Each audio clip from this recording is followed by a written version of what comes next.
it was a really unique experience to be in Iraq with thousands of soldiers from Hawaii, Guam, Saipan, and American Samoa. And that's where I really saw a lot of things that we take for granted here at home that we grow up with. You know, we grow up with the spirit of aloha. We grow up with a culture of respecting different cultures, people who are different. And that was something that was applied very successfully while we were in Iraq. One of the units that was there with us was from California, and there was a stark contrast between the way that they operated their missions and the way that our Hawaii or Samoan soldiers operated their missions and the outcomes as well. Unfortunately, the unit from California took a lot more casualties than our soldiers from Hawaii did.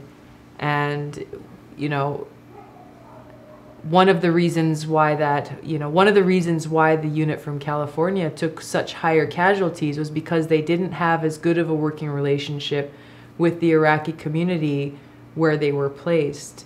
And when you look at our soldiers from Hawaii and Samoa who were out there on patrol every day, they were teaching the kids how to shaka and teaching them aloha, talofa lava, and sharing parts of our culture with them and learning about the Iraqi culture as well.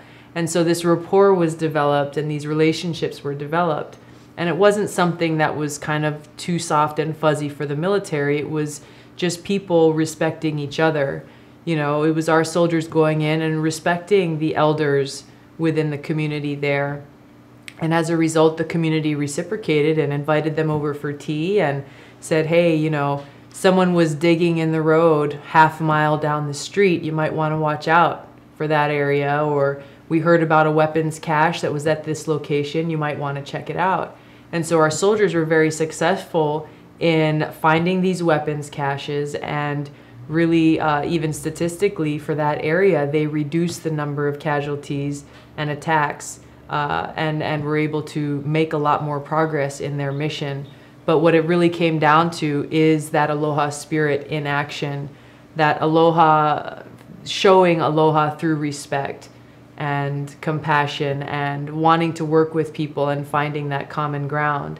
And it's something that I've spoken with members of the military at the highest levels, and it's something that's a little bit of a novel idea to them, but they're very intrigued because this concept of aloha, which many people see as, you know, hula dancers and coconut trees, is something that can be applied at a practical level and very successfully, even in a place as rough and tumble as the military.